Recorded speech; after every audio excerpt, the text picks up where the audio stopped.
Ladies and gentlemen, welcome back to another edition of the Armenian Council for Truth in Journalism. I know it's a little bit of a shock that I'm opening up. It's your man Thad Preston, aka Nick Way. Like, share, subscribe on Facebook, not necessarily on YouTube, because YouTube's being a bunch of bitches right now with giving us community strikes because we're spitting hot fire and or the truth. But we're on Gab, we're on BitChute and stuff like that. We'll start spreading all that stuff around here as we do it. But let's pour a little out for Jesse Ventura, man. We lost him. This motherfucker's flying the cape for Liz Cheney, who, if I guess we discussed this in the pre-show, he literally said in the 2000s when the Iraq War was the hot shit, and that if you were anti-war, you definitely hated Dick Cheney, her father, that he would go into a room with that man and he would waterboard him and get him to confess to all the things he's done.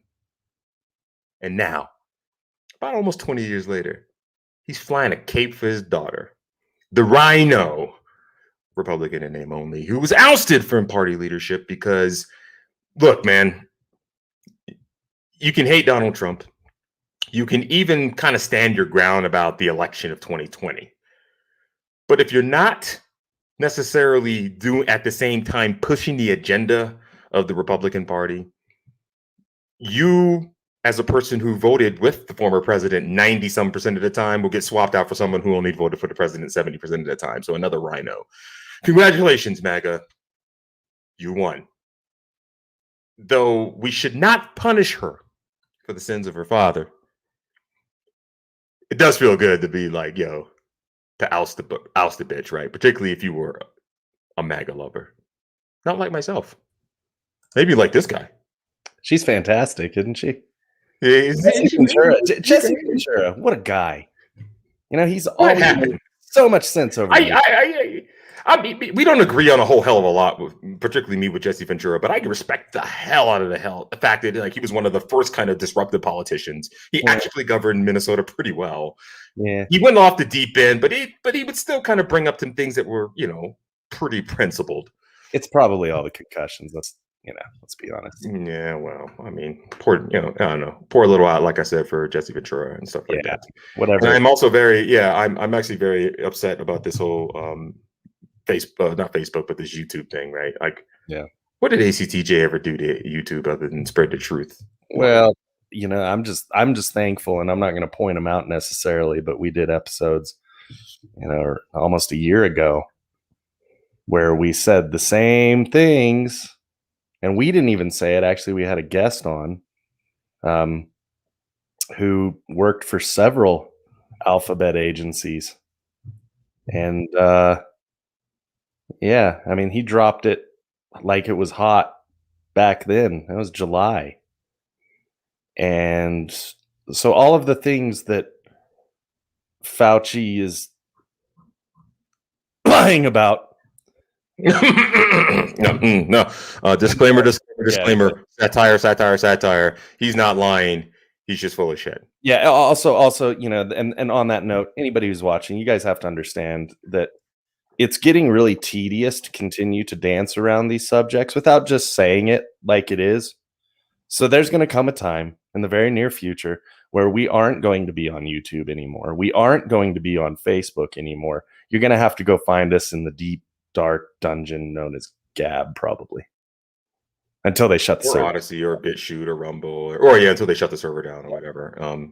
There's numerous things you can do. Man, so I guess should we convene the council and bring on our guest with some introduction? We're bringing back Casey Peterson. Yes. He's the whistleblower. He was the first guy, at least I had known, other than Christopher Rufo, who would basically be like, "Hey, man, they're pushing some real BS stuff at like the nuclear weapons laboratory, where we should be like not caring about these things. We should be caring about stockpile surety." But hey, it was great to have him kind of break that down, to actually give a face to what was going on, because before then people just kind of said, it's just some crazy right-wing guy by the name of Christopher Rufo like spreading this stuff isn't really happening. And then we actually had someone who saw this happening and we're just going to get an update with him, man. So let's bring on our favorite guy here, Lou. Mostly. And welcome back, Mr. Peterson, Dr. Peterson, whatever you want to be called, man. Welcome back to the council. Not a doctor. Well, Lou, thanks for having me back. Appreciate it. And I say congratulations on your little temporary suspension here on YouTube. I think it's important. Anybody that has anything important to say is probably not on YouTube anymore. Yeah. There are so many ways to get yourself banned from YouTube. And I think the one that really opened my eyes was when, for you just mentioning the name of the person that blew the whistle that led to Donald Trump's the impeachment, the whole debacle there. Any information about that, gentleman, gets you kicked off immediately. Any live streams and Facebook, anything gets you immediately banned from those platforms or kicked off. So I don't see how anybody can be okay with that. You know, like we definitely wear those, you know, the deactivations and the suspensions as a badge of honor, but I just can't understand how people are okay with the state of media and information. I just can't. Which is why we always encourage people to just deactivate. It's really yeah. We need the stats, but also deactivate it. So we do appreciate the likes and shares, but you know, if we're being really honest, he should probably just get off social media altogether. It would be healthier. Yeah, probably would. I mean, look. I guess at some point we should probably do some sort of look at my eye. The bags, the stress, the terrible. What is sleep? So all right, so Casey, what's been going on since your last appearance on the ACTJ, aka Alt-Right Central? Yeah, so pretty much with the deal with Sandia, for those of you who don't remember, August 25th of this 2020, I sent out a mass email with an hour-long video. The video was titled "Pushing Back on Systemic Racism and White Privilege in the United States." And so I sent that video out after going back and forth for a few months with Sandia National Laboratories, and them finally telling me, you know, go back to work. This is the route we're going, and you're just going to have to deal with it. And then they put me on leave and eventually brought me back where I was working from home, and I've kind of been there ever since. And they're still kind of reviewing working, and they're just reviewing to see if I'm a security threat. So I don't know how much longer that particularly is me going on, but in the interim, I've been kind of getting our stuff in order on our end with the possibility of, you know, either losing a job or having to start look for another job. I've been putting some things in order and then working on the back end to support people in this fight against critical race theory and reaching out to individuals, whether, you know, we've reached out to people at state levels and things like that, and also reaching out to people like Chris Rufo and trying to support his work and encourage other people to support his work as well. So, yeah, I think there's a lot of on that front as far as the fight against critical race theory. Yeah, I think this has been, like I said, kind of in the opener before you came on and stuff. It's just like we thought it was all just funny stuff, or, you know, you can ignore Christopher Rufo because, you know, who the hell is he? But when you actually have people, and like yourself and the people who have anonymously kind of come out and kind of told you their stories within the lab, then it starts to kind of come home. And like, and even I tend to remember even during that time, right? Even people who didn't necessarily agree with what you did, they did say like, well, this is kind of crazy, right? And I actually hear these conversations a year later where people are just like, they're afraid to really talk about a lot of stuff at work. They're really afraid to talk about many things at work. Now, where I work, we're actually pretty open because we've all worked around each other. We know our capabilities. We do whatever. We're pretty multicultural, and in that United Benetton of whatever. But I mean, yeah, you have to kind of watch your P's and Q's about people who are around you, right? Because anyone can become, for lack of a better word, a snitch. And so it's made, you know, and I think what's helped most of the lab this year is like most people aren't on site, right? So there's not a lot of opportunities for these interactions that could become, problematic. But I've had people reaching out to me. I've had people reaching out to me from Sandia and stayed in contact with quite a few people And a lot of the stuff is, great support. People just, we're kind of talking on the sideline about things that are going on at the labs, things going on nationally. But one of the ones that gets me is I get people reaching out to me, like pointing something out going on at the labs, like they want me to possibly take some action and fix something. And they'll email me. And I find it the most entertaining because these are the people wanting to remain anonymous, and they're reaching out to me, and I'm probably one of the least effective people at this moment in time to be taking an issue up to leadership. If like they already know what my thoughts are on this, and I feel like they haven't even been listening to me this whole time, because the point is the only reason we are where we are right now, as far as the fight against critical race theory at Sandia National Laboratories, is because all the people that stood up behind the scenes, all the people that after I came out, that maybe they didn't even agree with the way I came about doing it, but they agreed with some of the stuff I said. They actually stood up and decided to have some courage and do something about it. And that's the case at every single institution or business around the nation right now. It's not one single individual making the loudest ruckus that's actually making a difference. So I find it entertaining that these people like kind of sitting off in the bushes to see where things go. That way they can jump on the bandwagon when they see where the pressure is, or say, oh no, I was never against critical race theory. I don't know what their plan is, but if you're not willing to stand up and like say something right now, when is the right time? I think we're seeing that all over the place these days, where you do have people that have taken stands. You do have people that are, experiencing negative consequences as a result of, speaking up. And you always think when you do that, I don't know if when you do that, that you're going to be followed by anybody. It's like, probably you would agree with this, maybe Casey, that it's like, you just did it because it was the right thing to do. Yeah. And maybe it's somewhat disappointing when people don't, follow that lead maybe as much as they should. Is that something that you've been disappointed in? Certainly. I think everybody's felt this. Like, certainly you guys can sympathize with this, is that we have, you speak out and you're in the front lines of the fight and you're trying to make a difference. And then you look around you and you realize how easy the fight would be if we had the same amount of bravery on our side of the fight as there seems to be on the other side. There's the, that's hubris, isn't it? Like, don't confuse hubris with bravery. Like, those people are not brave; they're just fucking. Sure, you can say that, but I remember a story of there was an employee working, I believe, at Taco Bell, and he wanted to wear, I think it was a Black Lives Matter pin or something like that, and they said absolutely not, and he just said, "Good, then I quit." And he got enough pressure behind it because he stood up for what he believed in, and he was willing to lose his job over it. And you get this all the time, where you get groups of people on the I would say the left side of the argument here, or on the critical race theory side of this argument, and they're crazy, but at the same time, the actions they take, they band together and they're willing to lose their livelihood over it. And on our side, it's hard to even get somebody to lodge a formal complaint. So sometimes you get very frustrated with the lack of courage. But I think that's changing, right? A lot of people just want to be left alone. It's not necessarily a lack of courage. It may be just apathy. And I think people have kind of woken up and realized that that's just not possible anymore, that if something's going to change, they have to be part of that fight now. And things are going in a very scary direction. And so I think a lot of the most recent, I would say in the last month or two, the news coming out about states actually standing up. There's about 5 states right now that put forward legislation against critical race theory.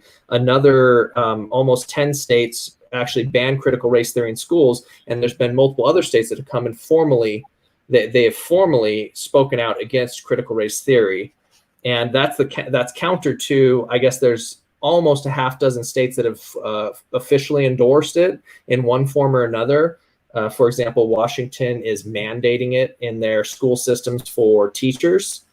And that's kind of a scary step, because they said, yeah, we're not telling you, the teachers, they have to teach this. But obviously, if you're going to push this on a bigger level, you have to first brief your generals and teach them and get them on board.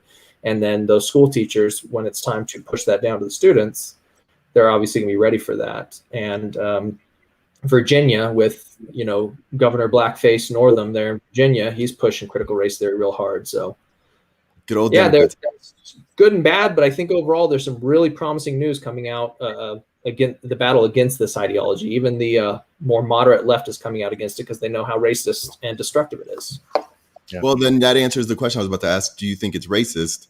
And then also, I guess, what's like a Cliff Notes version of what critical race theory is? Like it's. Mm-hmm. So critical race theory, I'm actually impressed with how quickly people were able to grasp onto a working definition of critical race theory. You'll listen to news segments now, they'll mention it and they'll immediately kind of define what it is. At its core, critical theories is the oppressor versus the oppressed.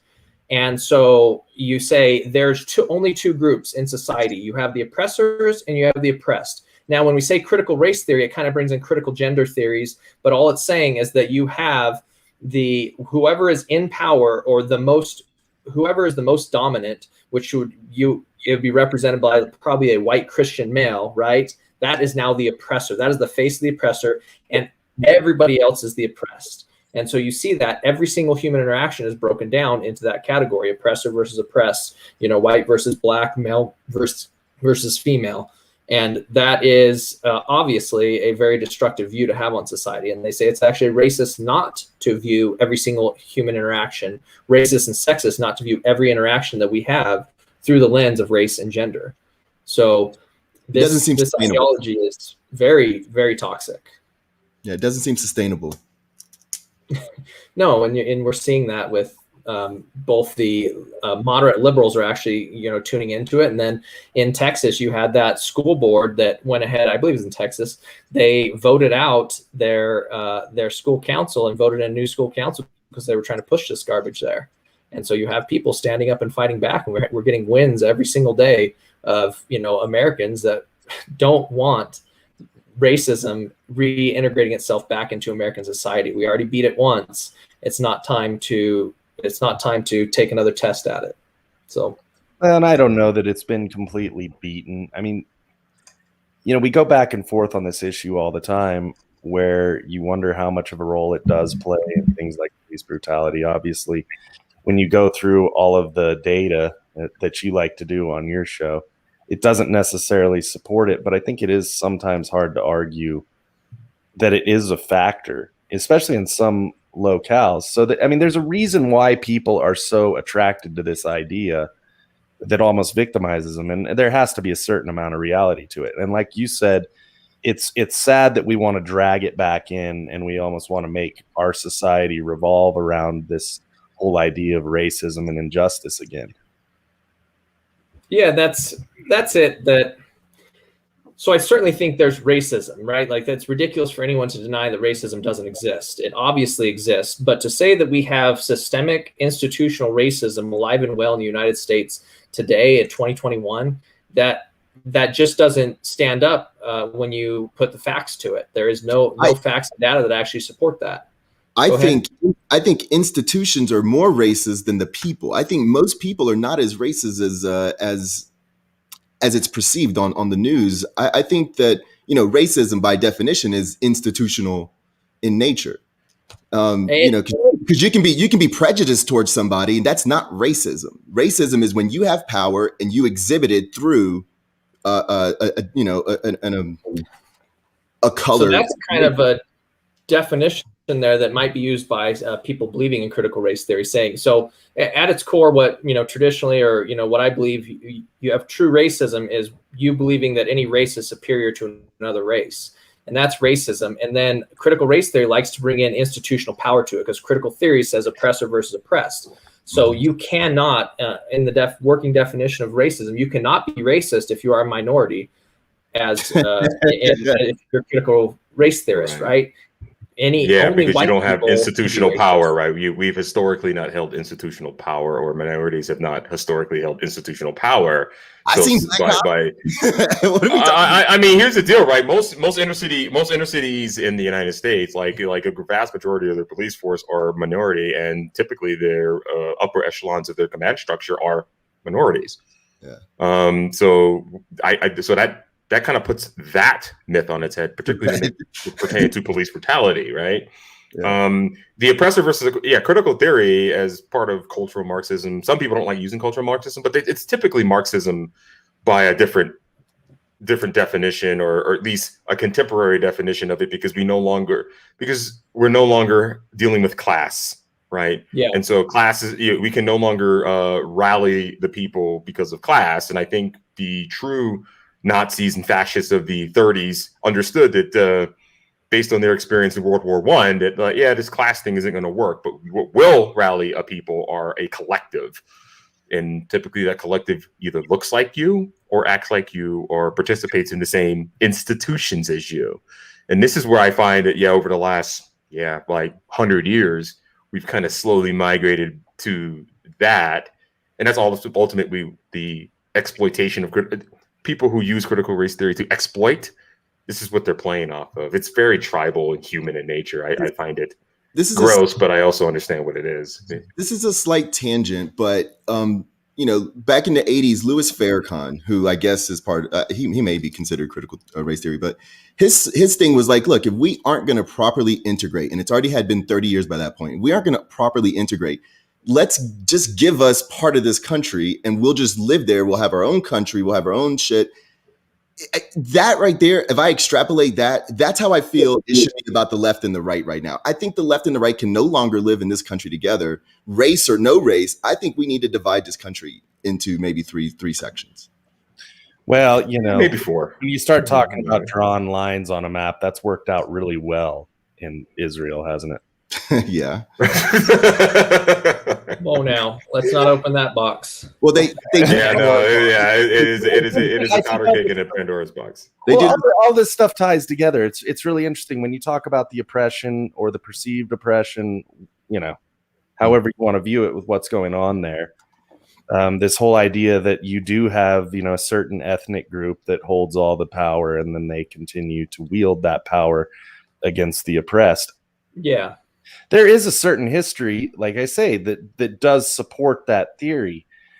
I mean, you go back to the idea the numbers just don't support it. Maybe the emotions do, and maybe people are feeling something more than what the numbers suggest, which is, gosh, that's really weird for me to say. It's almost like that where they go, facts don't matter, only feelings. Yeah. Feelings don't care about your figures and facts, Sean.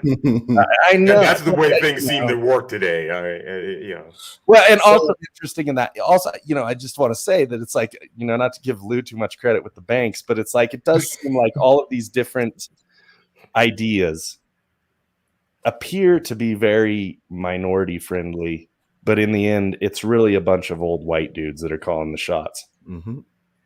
So you talked about the idea that systemic racism, better yet, saying like it doesn't, or it still exists in some form.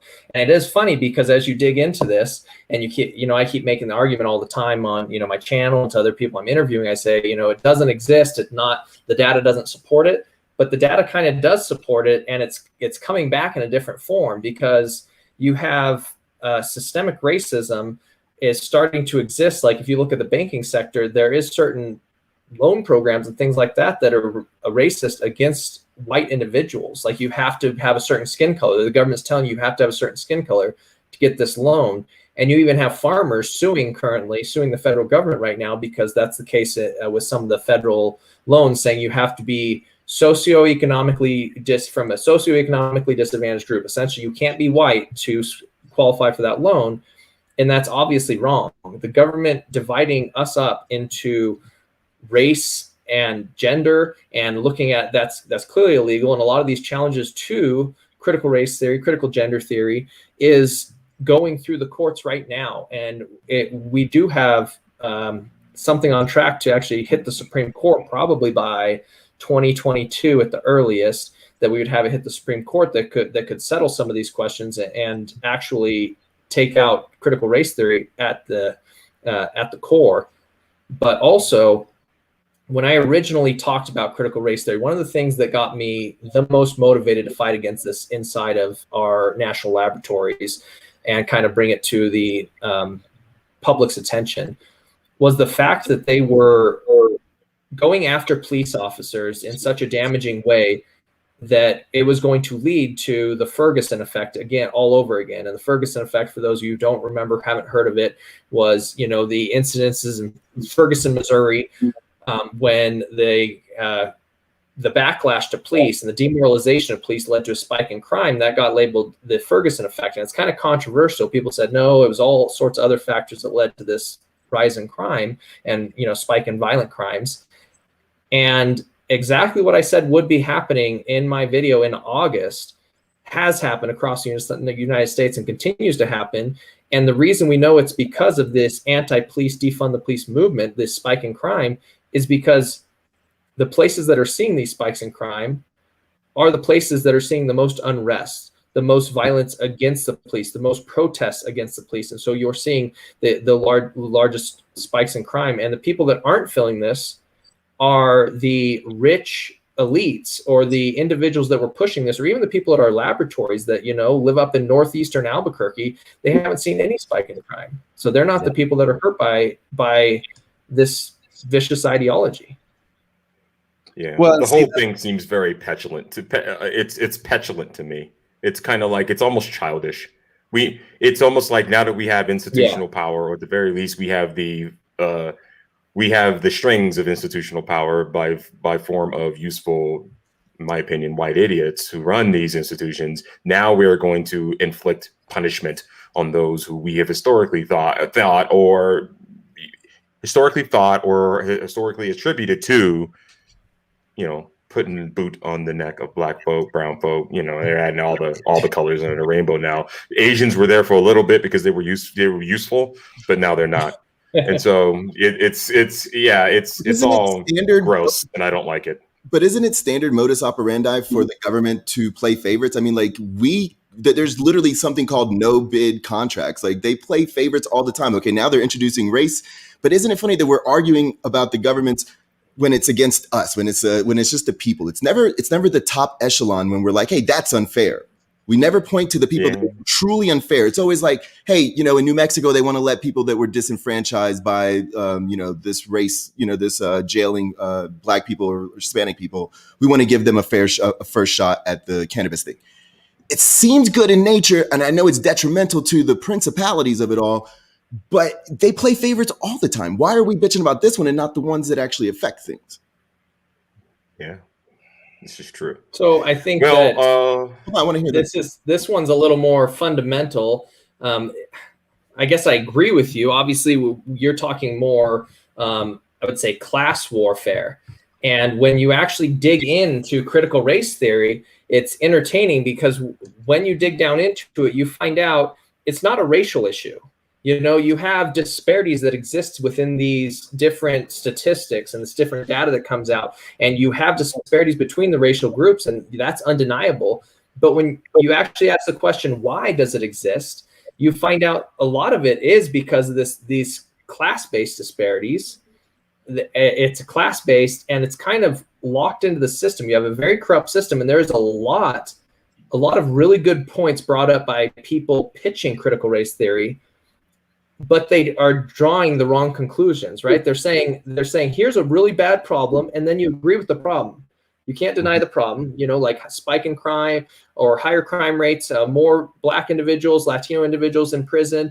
You agree with it, but when they go back to the core problem behind it, they miss the point entirely. You have the society built on the backs of elites, and if you grow up in the poorest parts of society, you don't have the same education. You don't have the same opportunities. You don't get the same tax breaks. You don't get all these benefits, all these handouts from the government. You're not tied into the system like the elites are. And so you are screwed. And so the answer doesn't become, let's start judging everybody white, black, and start, doing quotas. The answer becomes, let's make it fairer for everybody and address the core issues of why our society is so screwed up, why we have such huge disparities from poor to rich. It's not for black to white. It's with all this stuff, the motivation behind it. The motivation, it really comes from this idea, and that's why Marxism has always been attractive. You get this idea in your head where it's like, oh, well, everyone's going to be, equal, and it's going to be amazing. But the reality is there's always that upper echelon. There's always the top of the pyramid, and it's always built on the rest of the pyramid. There is no other structure for the hierarchy we see. When you talk about people who've gotten a leg up, people will say, oh, Elon Musk is such a great businessman. Well, he has Asperger's and he was given a lot of money and he did things with it. you know, with Donald Trump, it was the same way. Everybody, oh, he's such a great businessman. Not really. He just had a hell of an advantage to start out with. And so you talk about these things like generational wealth, which is really what it boils down to on some level. It all comes down to generational wealth and whether or not you had, you know, a great grandfather that was a ruthless son of a bitch that went after everybody and was able to build wealth and then pass it on. And that is the struggle. That is the whole point. That is the game. That is the game you play your entire lives. It's why we do it. It's why everyone does it. It's why we strive to do things, is because at the end of the day, my posterity needs reassurance that I have done whatever I needed to do, kill who I needed to kill metaphorically, to make sure that when I'm on my deathbed, I can pass on something to them and be like, this is yours. Do with it as you will. Snort it up your nose or build the next, you know, Tesla. That is what is going to happen. All right. So I'm done talking about this class struggle bullshit. I got a geek question to ask. Tell us your thoughts on the colonial pipeline, because some of your area of expertise rests in this.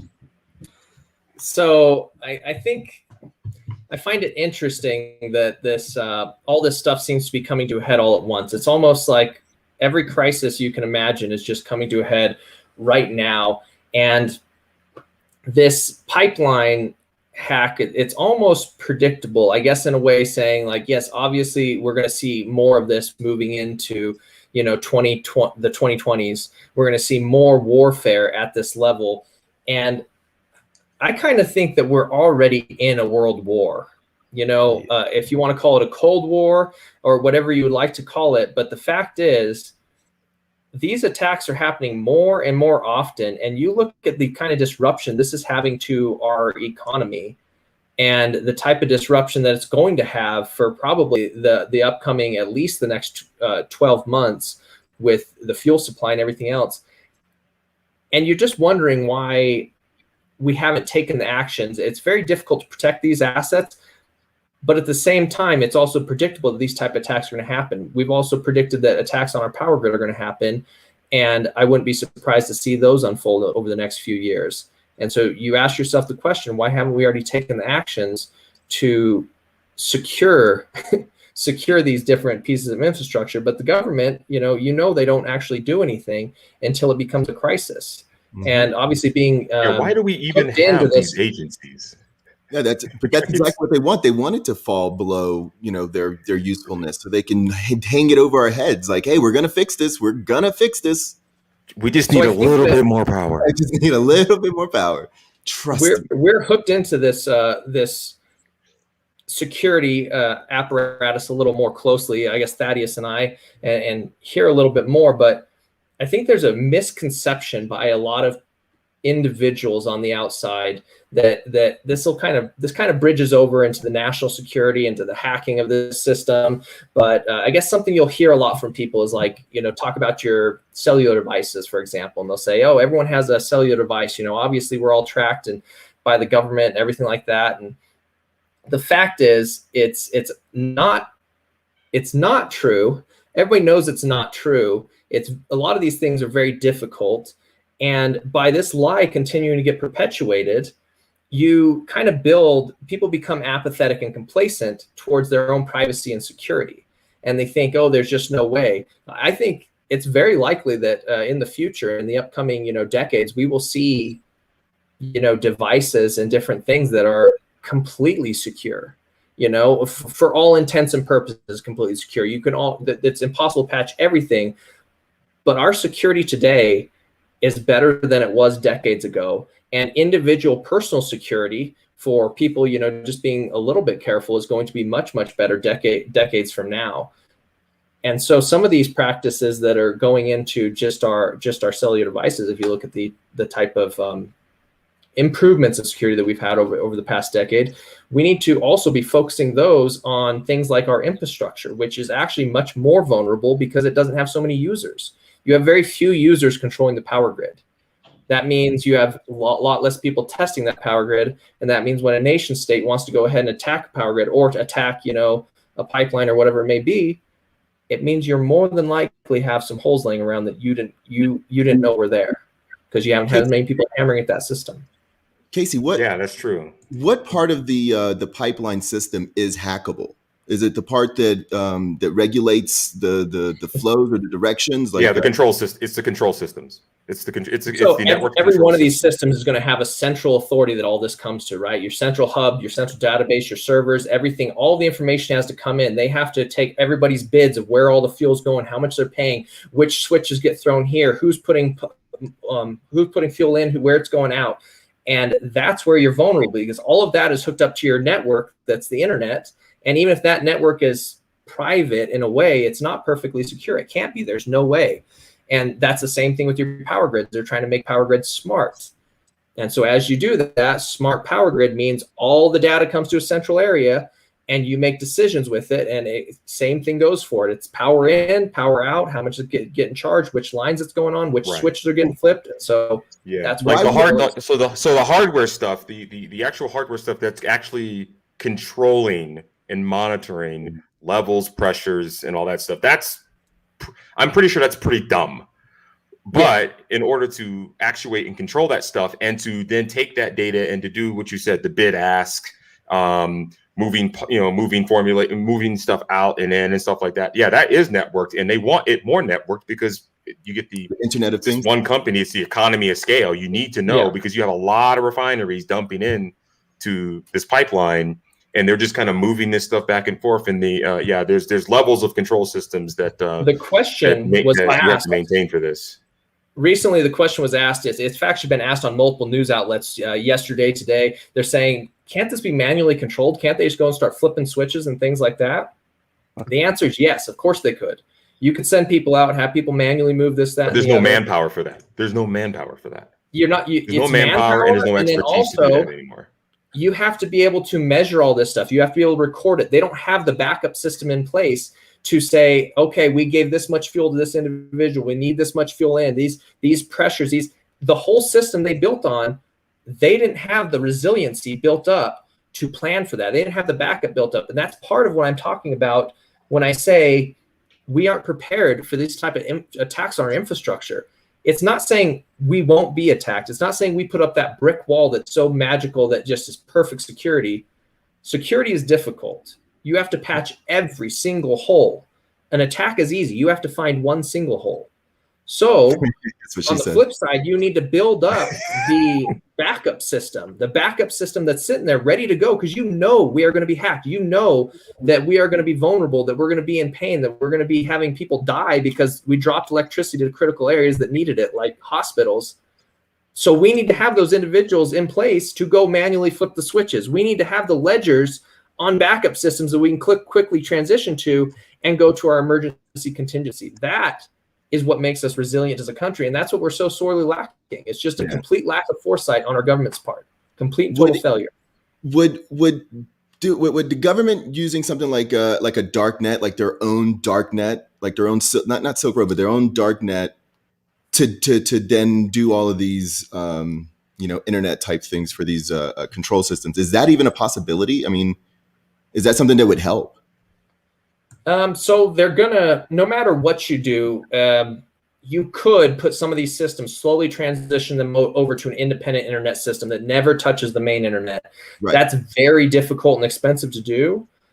On the flip side of that, in the short term, you can just create, you can create your system that is essentially identical to the existing system, but you strip it down to the bare essentials and you put it behind a lot more security. And so it's a lot more untouchable, and it's always there ready to go if you need to.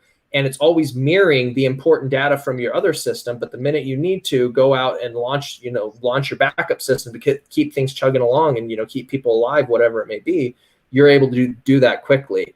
As far as the long-term goal would be, yes, some sort of completely independent system like the secure systems you would see throughout, our classified or top secret information systems. That is what you need across the United States for our vital infrastructure.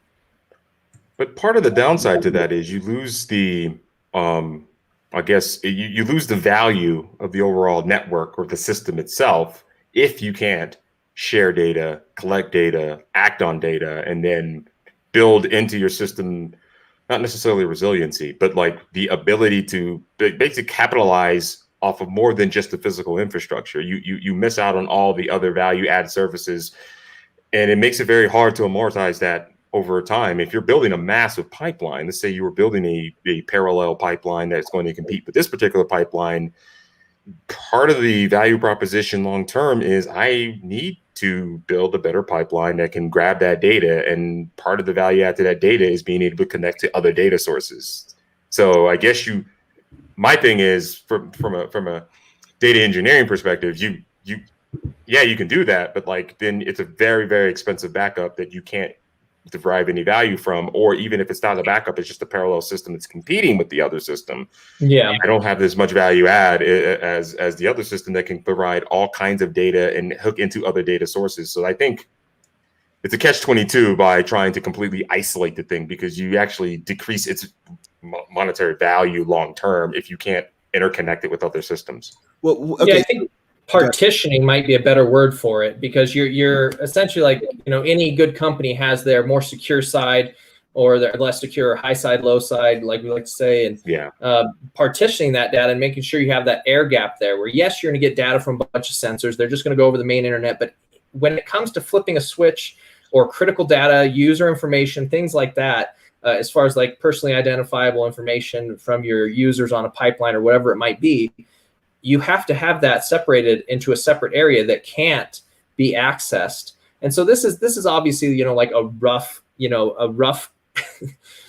solution to a very complicated problem that they're working on right now. But, just us talking about this here, you realize the incompetence of, bureaucracy, government, and even these private companies. They knew it was a possibility, but they needed. Yeah, their system was actually pretty garbage from what I'm hearing. I think they like vulnerabilities, and the problem reaction solution model that they use. I know whatever solution they're going to give us is not going to be good.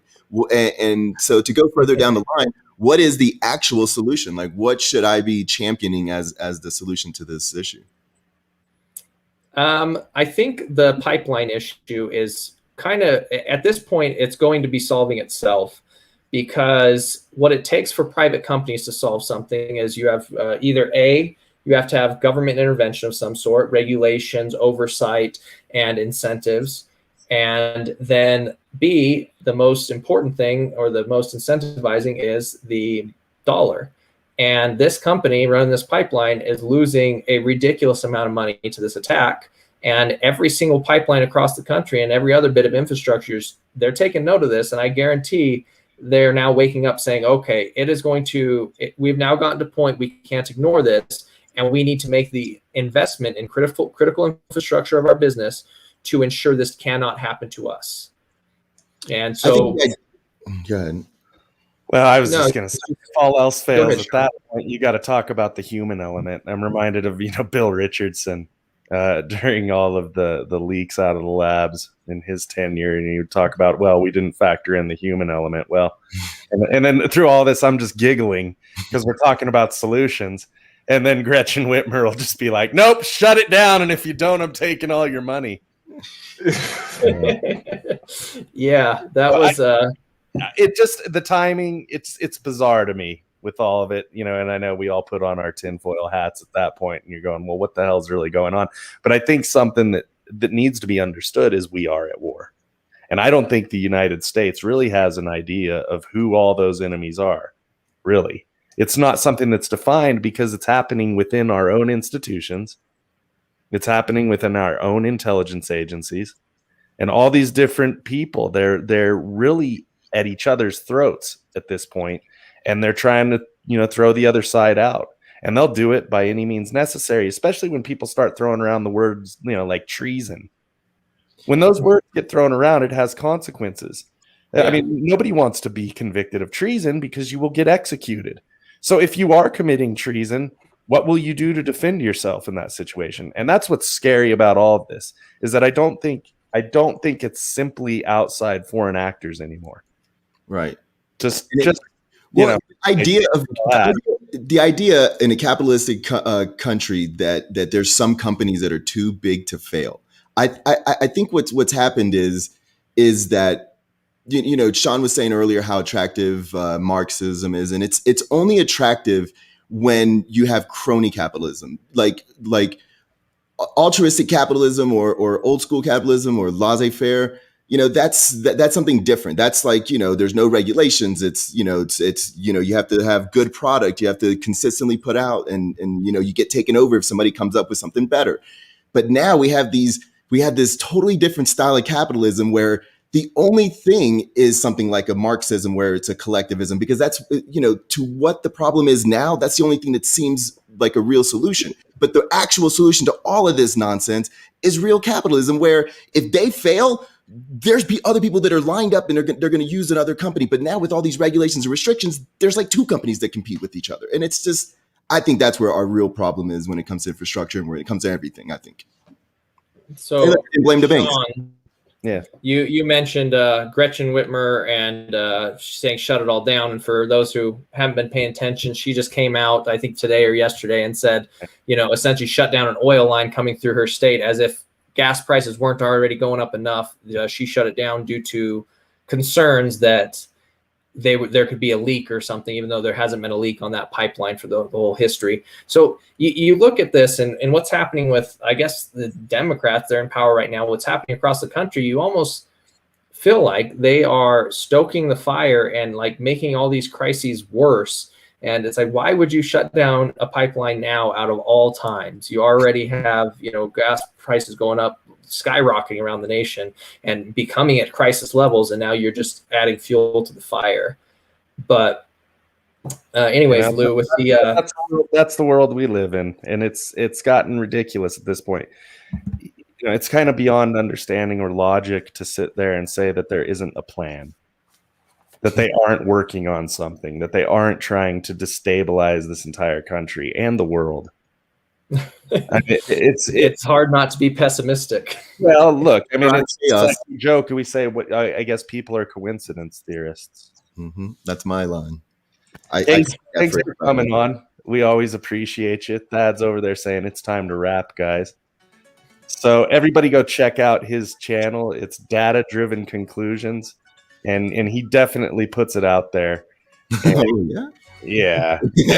That sounds sexy. It's good stuff. We go check that out. Lou, say something smart. Sean, you are a sexy man.